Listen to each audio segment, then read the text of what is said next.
Number 3, why do many people stop, drop, or not pursue the doctorate?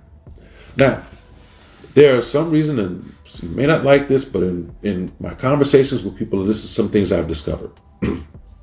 One of the reasons why many people stop, drop, or not pursue the doctorate is that they believe that they have everything they already need to be an expert in the field that they're working in. So if you believe you have to be an expert, or you already have your expertise, then what you're saying is, I'm not going to learn, or I'm too afraid to learn. So it's two parts of that. You're either believing that you have to be an expert in everything, or you believe you already are an expert in your field because of working in your field. When I was an assistant principal at a high school, I thought I knew about high schools because I was there every day. I'm a practitioner. I'm there every single day. You can't tell me anything about high schools. But when you think about it, I'm an assistant principal at one high school, which has its own history and context, in one district, in one county, in one state, in one country. I don't know the entire experiences of every high school, not even in my own district. There were other high schools that had totally different realities, totally different contexts. I don't know that. With research, researchers are allowed to go into these schools and study them. They make that part of what they do. So they are able to expand their expertise. But if I can't walk in a door saying to my professor who's done research in multiple schools across multiple states that I know high school because I work there every day. I don't even know every teacher very well and what's going on in everyone's classroom at any given time. I should, but you don't. So that's me working in the field of education. So that's one thing. But the second thing is even more dangerous, is the belief that you have to be an expert in everything if you're going to pursue a doctorate. And you don't. You have to know the topic you have chosen as your research agenda. And you have to dive deeper into that literature. You don't have to know the entire field. You have to specialize in what you specialize in. That's what we're expecting. That's what society should expect from you when you say you have a doctorate. Rather than try to quiz you at a dinner party, find out what specific field you study, and then let's talk. The second reason why many people stop, drop, or not pursue the doctorate is the fear that it's too much work. That is a real fear. You have to remember, we're working full time for the most part. We are actually going to school, and we have a life. So the fear that it may be too much work because you're adding a whole nother piece to your plate is a real fear. And this is where I say, this is where your community comes in, and this is where your expectations have to be tempered. So here's how it works. Is it a lot of work? Yes. Should it be a lot of work? Absolutely. There's no degree after this.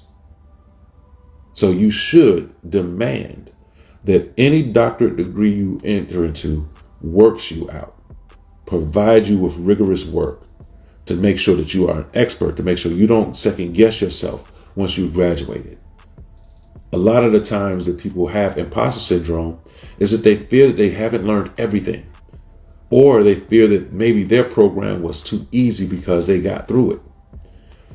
The work should be hard. It should be demanding. It should press upon you to get certain skills. You have to walk away from this degree confident that you can stand amongst other people and be a person with expertise in the field. The third reason why people stop, drop, or not pursue the doctorate is that they feel that it's only theory. This is actually insulting. Many practitioners feel like there's practitioner knowledge and there's theoretical knowledge that somehow in colleges and universities, people are just sitting around developing ideas about stuff that they've never seen. And while some of that may be true historically, what you're finding today in an increasing trend is researchers are getting out into the field. And many of what you study may be applied social sciences, so there's no way to divorce the theory from the practice. So you have to be in the field to actually do this work. So many researchers that you think are just sitting in the ivory tower pontificating, they're actually doing the real work in different locations in the field of their study. So they don't just rely on theory.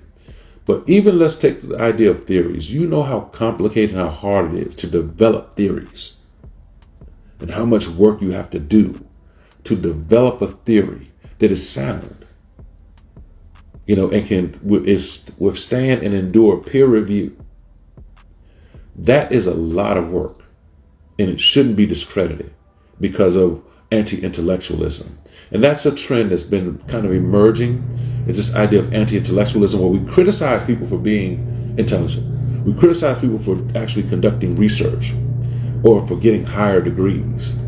Where we think that you just got to do work with your hands or whatever we're doing, whatever people are thinking. But there's no crime in being intelligent. There's no crime in pursuing additional education.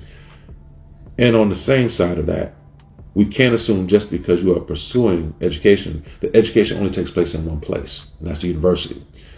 In order to get the true education that you may need, you may have to step outside of the university and do the work. So education doesn't live in the university.